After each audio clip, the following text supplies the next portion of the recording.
प्यारे विद्यार्थियों, नमस्कार। कल जो मैंने पीडीएफ डाली थी भारतीय संविधान की अनुसूचियां 1 से 6, आज हम उन अनुसूचियों में से 1 से 4 का विस्तृत अध्ययन करेंगे। अनुसूचियां संविधान का भाग होती है। इसमें संविधान संबंधी जो उपबंध है उनकी विस्तृत व्याख्या की जाती है। मौलिक संविधान में 8 अनुसूचियां थी। वर्तमान में 12 अनुसूचियां हैं जो बाद में संशोधनों के माध्यम से जोड़ी गई।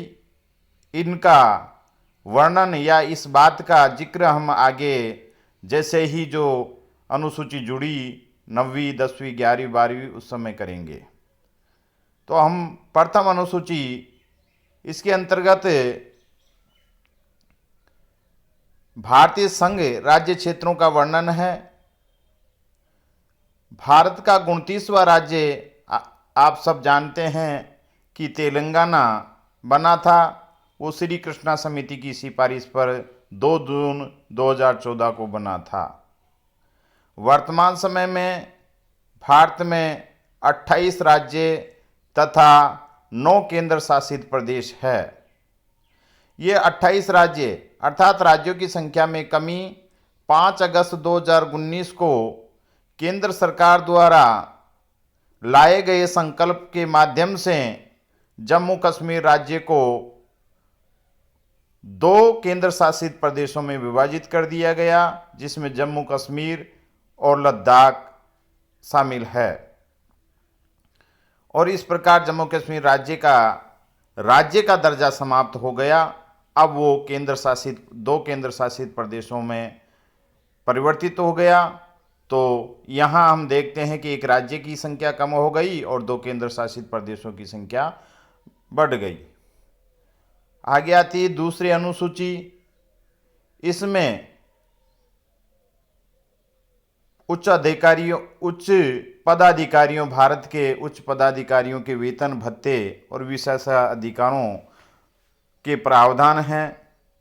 इसमें भारत के राष्ट्रपति, राज्यों के राज्यपाल, लोकसभा अध्यक्ष एवं उपाध्यक्ष, राज्यसभा का सभापति एवं उपसभापति, राज्य विधानसभाओं के अध्यक्ष एवं उपाध्यक्ष, राज्य विधान परिषदों के सभापति एवं उपसभापति, सर्वोच्च न्यायालय के न्यायाधीश, उच्च न्यायालय के न्यायाधीश एवं नियंत्रक एवं महालेखा परीक्षक आदि के वेतन, भत्ते आदि का वर्णन किया गया है। अब आती है तीसरी अनुसूची। तीसरी अनुसूची में पदाधिकारियों की शपथ का प्रारूप दिया गया है। इस शपथ में संघ के मंत्री, संसद के निर्वाचन हेतु अभ्यर्थी, संसद सदस्य, सर्वोच्च न्यायालय के न्यायाधीश, भारत के नियंत्रक एवं महालेखा परीक्षक, राज्य मंत्री, राज्य विधानमंडल के लिए निर्वाचन के लिए अभ्यर्थी, राज्य मंडल के सदस्य, उच्च न्यायालयों के न्यायाधीश आदि की शपथ का प्रारूप दिया गया है।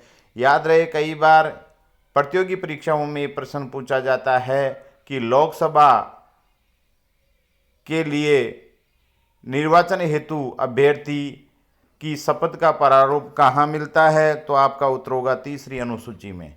और प्रश्न ये भी पूछा गया अब तक पिछली विगत कॉम्पिटिटिव एग्जामिनेशन में कि राष्ट्रपति की शपथ का प्रारूप कौन सी जगह दिया गया है, तो राष्ट्रपति की शपथ का प्रारूप इस तीसरी अनुसूची में नहीं है।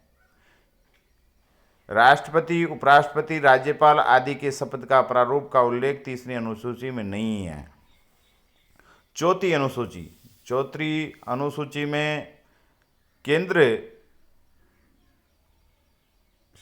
राज्य और केंद्र शासित प्रदेशों के लिए राज्यसभा के सीटों का आवंटन किया गया है। राजस्थान से 10 सदस्य राज्यसभा में जाते हैं।